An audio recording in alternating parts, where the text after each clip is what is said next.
سلام هموطنان عزیز. همه ما خیلی خوب میدونیم که احوال خلق عزیزمان روز تا روز بد شده ایستاده است. از هر عایله یک دو مهاجر به روسیه به کار رفتند. وطنمان در دست عملداران خارزار شده ایستاده است.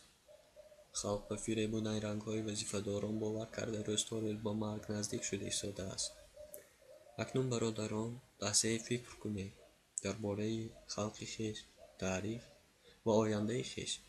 کی بودیم و کی میشویم؟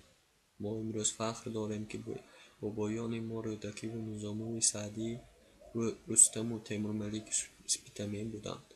گویا از کی بودن ما بیخبر باشیم.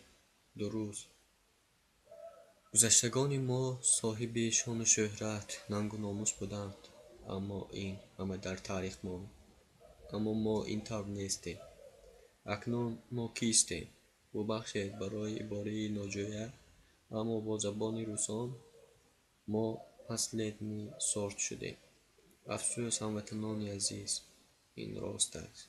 فکر کنید دوستان، به همه این که گناهکار است، مگر ما خودمان نیستیم؟ بله، خودمان. ما تاجیکان به یکدیگر نفرت داریم.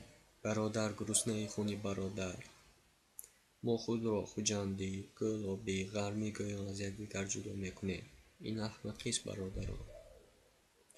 دشمنان ما را با دست خودمان کشته ایستادند، اما ما این را نمیبینیم. در این حالت ما هیچگاه پیش نمیرویم. همین قدر رنج و عذاب برادرانمان، گریه و ناله مادرانمان، اشک چشم خواهرکان و دادرکانمان کافی نیست تا که خود را به نادانی میزنیم برادران. حکومتداران زمینهای وطنمان را فروخته ایستادند. ما به این چشم میپوشیم. در روسیه تاجیکان را مثل سگ میکشند. ما به این چشم میپوشیم.